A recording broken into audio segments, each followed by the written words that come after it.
Vamos lá. Tópico 2. O corpo físico do Salvador. Esse aqui, ele foi dividido em dois tópicos aqui.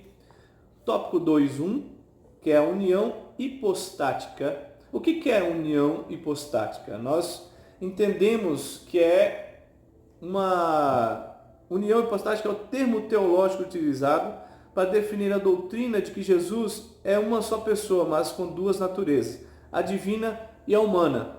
Ou seja, Jesus, ele é homem e Deus. É muito complexo, isso é como a Trindade, né? A gente fala, mas nós entendemos, Deus é triuno, Deus ele é três em um, ele é uno, né? Mas há algo interessante aqui no corpo físico do Salvador, que muitas pessoas param para analisar e perguntam, mas Jesus, ele era um homem comum, como eu e você? Ele não era Deus? Sim, irmãos, ele era Deus, não deixou de ser Deus, apesar de ter se esvaziado da sua glória, a palavra em momento nenhum vai dizer que Jesus deixou de ser Deus. Ele apenas se esvaziou da sua glória e habitou em um corpo físico, humano. Ele nasceu do homem.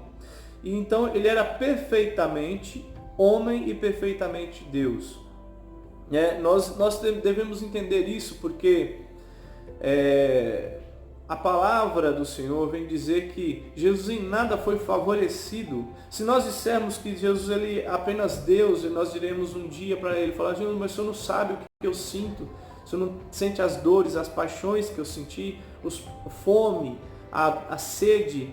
A palavra vem falar em vários trechos, depois eu vou deixar aqui para os irmãos os trechos, alguns trechos que falam sobre a humanidade de Cristo, que Jesus ele teve sede, ele teve fome, o Senhor ele chorou, ele sentiu dores, ele se cansou, ele dormiu, ele comeu. Ele era um homem comum como eu e você. Só que a diferença que estava nele é que ele elevou o patamar humano e mostrou para o homem onde nós podemos chegar se andarmos em espírito, se andarmos com Deus, se fizermos a vontade de Deus, porque é boa, perfeita e agradável. Nós entenderemos que quando Jesus ele fala, e fala coisas ainda maiores do que eu fiz, aqueles que me obedecerem, seguirem a palavra e tiverem uma vida no Espírito, quando ele fala, quando ele fala para Nicodemos, é preciso nascer da água e do Espírito, nascer novamente. É quando você habilita o seu homem espiritual a ouvir, a ver e a falar através da vontade de Deus. Você começa a ser profeta nessa terra, você é sal da terra, luz do mundo, você começa a ser um adorador legítimo da presença do Senhor, porque você entende, você começa a ouvir o Deus que você serve, você vê a presença, sente a presença do Senhor e você começa a falar, então você começa a viver pelo Espírito. Essa união hipostática, ela fala sobre essa perfeita união entre homem e Deus, que em Cristo nós conseguimos ver com exatidão, porque Jesus é o nosso exemplo maior. Jesus em seu ministério terreno, né? Nós vamos ver aqui no tópico 2 e 2, eu vou estar lendo aqui um trecho interessante, diz assim, o Salvador no transcurso de seu ministério terreno, empreendeu e sofreu ações no corpo que recebeu do Pai. Ele curou pessoas com o toque de suas mãos, colocou seus pés em vilas e aldeias fazendo bem, abriu sua boca para ensinar e pregar às gentes. Nós vemos que o ministério de Cristo era trazer o reino a nós. Jesus, se você for analisar na palavra, é algo interessante. Eu quero que você preste atenção nisso. Jesus, ele pregou pouquíssimo sobre salvação. É interessante isso, irmão. Ele ensinou os seus discípulos a pregarem sobre salvação. Aqueles que ele enviou, ele ensinou a falar sobre salvação. Ele mesmo fala o porquê disso.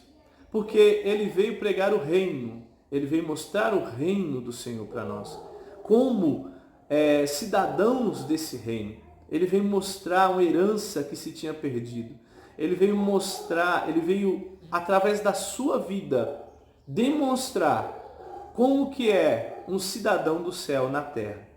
Então, Jesus enviava os discípulos, eles pregavam a salvação, que era o Cristo, né, o Messias tanto esperado, e ele falava, vai e falem de mim, e eu chegarei após vocês nas vilas e pregarei o reino. É um plano de salvação. Jesus, ele sempre mostrou que tem processos que precisamos aprender. Ser salvos e buscarmos o reino. Buscarmos a coroa de vida eterna. Buscarmos o galardão que há em Deus. Porque não adianta, irmãos, sermos uma igreja fraca que fica dentro só pensando, eu vou sobreviver. Não, irmão. Você tem que ter vida e vida no Espírito, vida em abundância, saquear o inferno. É esse o plano que Deus tem para nós como igreja. Apresentarmos o reino dos céus.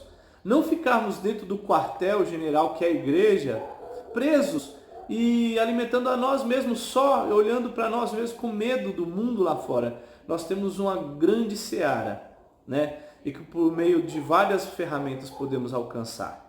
Amém? Terminamos aqui o tópico de número 2. Vamos para o tópico de número 3.